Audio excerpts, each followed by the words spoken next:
Olá, tudo bem? Bem-vindos à nossa aula. Nós vamos continuar falando sobre avaliação imobiliária. Nessa aula nós vamos avaliar a NBR 14653, a parte 2, que trata sobre imóveis urbanos.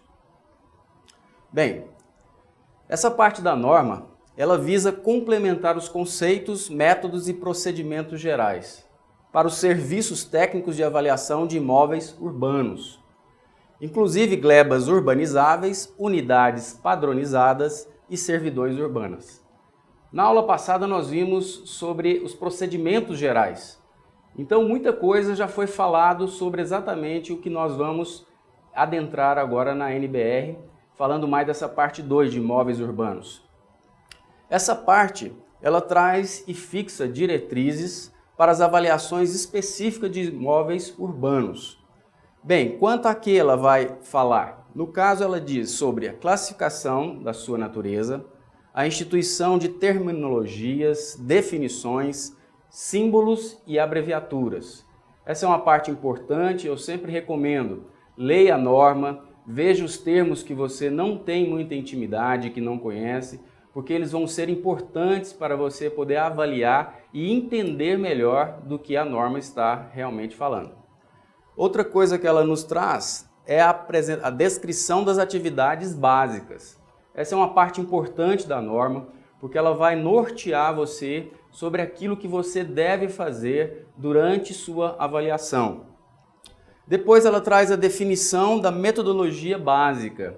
Assim como na primeira parte, ela vai nos falar e nos mostrar quais são as metodologias indicadas na avaliação dos imóveis urbanos, as especificações das avaliações e os requisitos básicos de laudos e pareceres técnicos de avaliação. Ela vai falar também e trazer especificações sobre como fazer esse laudo e quais são os requisitos mínimos que deve conter no seu laudo de avaliação, ok? Bem, os imóveis urbanos eles têm uma classificação. A primeira classificação que a norma nos mostra é quanto ao seu uso, que podem ser residencial, comercial, industrial, institucional, misto. Esses são os tipos de uso que tem o imóvel urbano.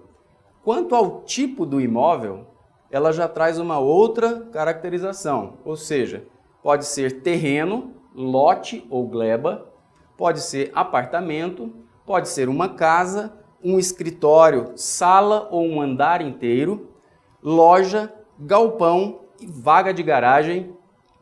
Pode ser de uso misto, onde pode haver duas atividades juntas. Por exemplo, um edifício onde tem a parte de baixo terra é comercial, a parte de cima é residencial, esse é um uso misto. Hotéis e motéis, hospitais, escolas, cinemas e teatros, clubes recreativos e prédios industriais. Isso é quanto ao tipo do imóvel. Quanto ao agrupamento desses imóveis, podem ser loteamento, condomínio de casas, prédio de apartamentos, conjunto habitacional, que pode ser com casas, prédios ou de uso misto, ok? Bem, continuando ainda atrás, conjunto de salas comerciais, prédio comercial, conjunto de prédios comerciais, conjunto de unidades comerciais e complexo industrial. Então essa parte da norma ela traz exatamente um agrupamento de alguns tipos de imóveis que podem acontecer. Olá, tudo bem?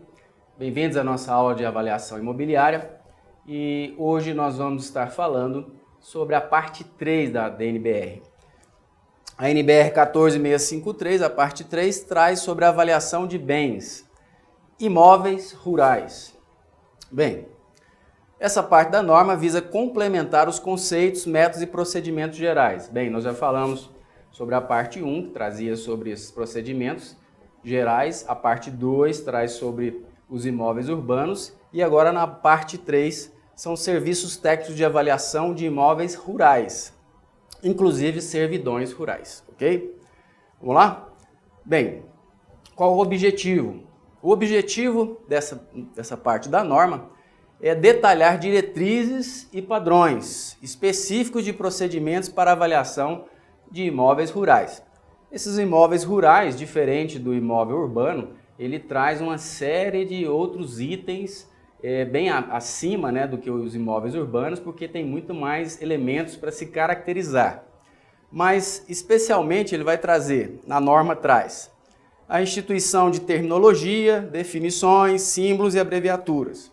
Interessante você ler, eu gosto de afirmar e frisar sobre isso, que você precisa entender os termos, senão você não vai compreender boa parte da norma. Então, leia bastante. Saiba bem quais são as definições, os símbolos e as abreviaturas usadas pela norma. Traz também a classificação da sua natureza, traz a descrição das atividades básicas, aquilo que você deve fazer durante a sua avaliação, definição da metodologia básica, então, assim como as outras partes da norma, ela vai trazer também a metodologia básica que é usada nesses imóveis rurais.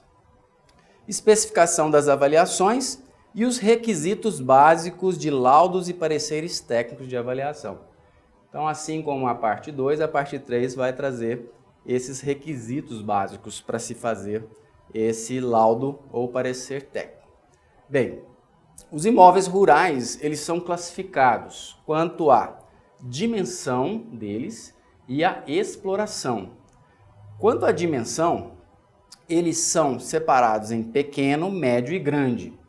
E eles usam, para definir e caracterizar um imóvel rural quando a dimensão dele é pequeno, até 4 módulos fiscais. Depois eu vou falar para vocês especificamente o que é um módulo fiscal, a definição disso, ok? Mas a princípio a norma traz isso, dividido em pequeno, que é até 4 módulos fiscais. Médio é de 4 a 15 módulos fiscais e o grande acima de 15 módulos fiscais. Bem, o que é um módulo fiscal? Bem, segundo a definição, é o seguinte, é uma unidade de medida agrária usada no Brasil. Bem, ela foi instituída por uma lei que traz essa definição, a lei é a número 6.746 de 1979, e é expressa em hectares, e ela é variável. Variável como? Ela é fixada para cada município, levando-se em conta alguns elementos. Então, cada município, essa chamado módulo fiscal, ele tem uma variação. Então, depende do município. Por que que depende? Bem, porque depende do tipo de exploração predominante no município. Baseado na exploração que é feita no município, vai variar o tamanho desse módulo fiscal. O que mais? A renda obtida com a exploração predominante. Dependendo da renda que é obtida, esse módulo também tem uma variação. O que mais? Outras explorações existentes no município que, embora não predominantes, sejam expressivas em função da renda ou da área utilizada. E o conceito de propriedade familiar. Então, essas quatro características, elas vão dar um módulo fiscal que vai caracterizar de acordo com o município. Bem, o que mais? Bem, os imóveis rurais também, além da dimensão, eles são classificados quanto a tipo de exploração. Como é que essa terra é explorada? Bem, pode ser não explorado, pode ser exploração para fins de lazer e turismo, pode ser para agricultura, pecuária, silvicultura, agroindustrial ou mista. Bem, para isso nós temos que classificar. Bem, vamos classificar os bens. O que é isso?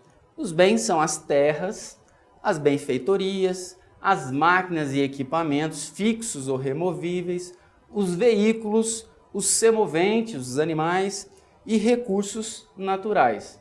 Então, na hora de classificar na sua vistoria, quando você estiver no imóvel fazendo a sua vistoria, você vai separar de acordo com esses itens, tá? Bem, na classificação dos bens, quanto ao estágio de exploração atual, as terras, elas são classificadas como? Então, dentre os bens, aquele primeiro que nós falamos que é terra, a terra ainda tem uma subclassificação. Ou seja, a terra pode ser terra bruta, terra nua ou terra cultivada. Você vai caracterizar isso no imóvel que você estiver avaliando. O que é terra bruta? Isso é tirado da própria definição da norma. ela fala que é a terra não trabalhada, com ou sem vegetação natural. Então, a terra bruta é aquela que não foi trabalhada ainda. Ela pode estar com vegetação ou não natural. Terra nua. O que é a terra nua? A terra nua é a terra sem produção vegetal ou vegetação natural. Ela é chamada terra nua. E a terra cultivada é a terra com cultivo agrícola. Entendido? Bem, essas são as terras. As benfeitorias. O que são as benfeitorias? Bem, elas podem ser a própria produção vegetal vinda da terra, as culturas. Podem ser também as construções, como casa, galpão, cercas e instalações. Rede de energia elétrica, rede de distribuição de água. Tudo isso são considerados benfeitorias e que vão agregar valor ao seu imóvel que você está avaliando. O que mais? Obras e trabalhos de melhoria das terras. Tudo que está sendo feito, que é uma obra ou um trabalho que vai melhorar a terra, isso vai ser computado na sua avaliação. Os recursos naturais que essa terra possui também. Ela tem recursos florestais, ela tem recursos hídricos, recursos minerais. Tudo isso tem que constar do seu laudo depois. Bem, quanto à classificação dos frutos, como que é dividido isso? Bem, rendas de exploração direta, aluguel, arrendamento, parcerias. Então, pode ser qualquer um desses aí que são frutos.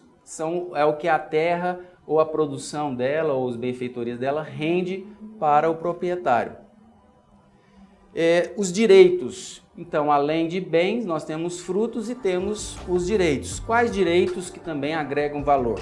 As servidões, usufrutos, concessões, comodatos, direitos hereditários, direitos possessórios e outros tipos de direito.